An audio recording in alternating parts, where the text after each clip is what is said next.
Hello bachcho, let's see the question. And the question says that with a neat label diagram, describe the parts of mature angiosperm in embryo sac.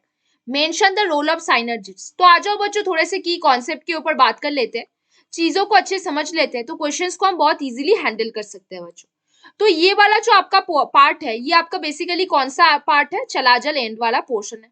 और फिर नीचे वाला ये जो आपका portion है ये आपका क्या है, माइक्रोपाइलर एंड है। ये आपका क्या है, माइक्रोपाइलर एंड है ना बच्चों। अब देखो तो ये वाला जो पोर्शन है आपका क्या हो गया, ये आपके एंटीपोडल सेल है। क्या है बच्चों, आपके एंटीपोडल सेल है।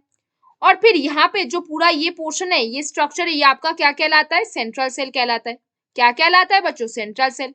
सेंट्रल सेल के अंदर क्या होते हैं, दो न्यूक्लियस प्रेजेंट होते हैं, तो इसको आप क्या बोलोगे, पोलर न्यूक्ली बोल दोगे। क्या बोल दोगे बच्चों, पोलर न्यूक्ली।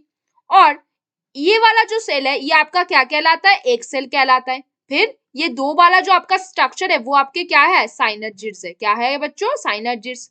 और नीचे वाला ये जो आपका पोर्शन है ये आपका क्या कहलाता है, फिलीफॉर्म। क्या कहलाता है बच्चों, फिलीफॉर्म एपरेटस कहलाता है इसे, है ना बच्चों। अब देखो आपके जो एक्सेल हो गए और आपके जो साइनर्जिड्स हो गए और आपके जो फिलीफॉर्म एपरेटस हो गए, उनको तीनों को एक साथ आप क्या बोलते हो बच्चों, तीनों को एक साथ आप बोलते हो एक एपरेटस बोलते हो। क्या बोलते हो बच्चों, एक एपरेटस आप इसको बोल सकते हो, है ना बच्चों। तो देखो अब हमें क्या बात करनी है, ये साइनर्जिड्स के बारे में बात करना है। यहां तक हमने किसके ऊपर बात की, मैच्योर एंजियोस्पर्मिक एम्ब्रायो सैक के एक नीट लेवल डायग्राम देखकर हमने उसको समझ लिया, ठीक है। अब हम किसके ऊपर बात करेंगे, अब हम किसके ऊपर बात करेंगे बच्चों, अब हम जिसके ऊपर बात करेंगे वो है हमारा साइनर्जिड्स। तो रोल ऑफ साइनर्जिड्स ऐसे लिखो, क्या रोल है साइनर्जिड्स का उसके ऊपर देखते हैं। तो एक चीज याद रखो बच्चों, साइनर्जिड्स के पास जो फिलीफॉर्म एपरेटस होते हैं वो पोलन ट्यूब को गाइड करके अपने पास लेके आता है। क्या करता है, पोलन ट्यूब को गाइड करके अपने पास लेके आएगा। तो साइनर्जिड्स कहाँ प्रेजेंट होते हैं, एम्ब्रायो सैक के अंदर। वो कैसे स्ट्रक्चर होते हैं, हैप्लॉइड स्ट्रक्चर होते हैं। इतनी सी बात आपको बताने की जरूरत नहीं है। अब पहला पॉइंट, अब पोलन ट्यूब, जो पोलन ट्यूब है वो कहाँ पे ग्रो करेगा, पोलन ट्यूब ग्रोज इनटू, कहाँ पे ग्रो करेगा, grows into one of the synergid cell. कहाँ पे ग्रो करेगा, grows into one of the synergid cell, है ना बच्चों। फिर वो क्या करेगा, रप्चर करेगा। और फिर वो क्या रिलीज करेगा, रप्चर करेगा and release the sperm cell. Release करेगा क्या, sperm cell during fertilisation, during क्या, फर्टिलाइजेशन। तो पोलन ट्यूब के अंदर जो दो मेल गैमेट होते हैं वो कहाँ पे आते हैं और कहाँ पे आके रप्चर करते हैं, वो साइनर्जी सेल्स के पास में आते हैं और वहां पे रप्चर करके दो मेल गैमेट को वो क्या करते हैं, वहां पे रिलीज कर देते हैं। नेक्स्ट पॉइंट क्या होता है, साइनर्जिड के पास क्या होते हैं, फिलीफॉर्म एपरेटस होते हैं। The function of the filiform apparatus, the function of filiform apparatus क्या है बच्चों, फंक्शन ऑफ फिलीफॉर्म एपरेटस है मेल गैमेट को गाइड करना।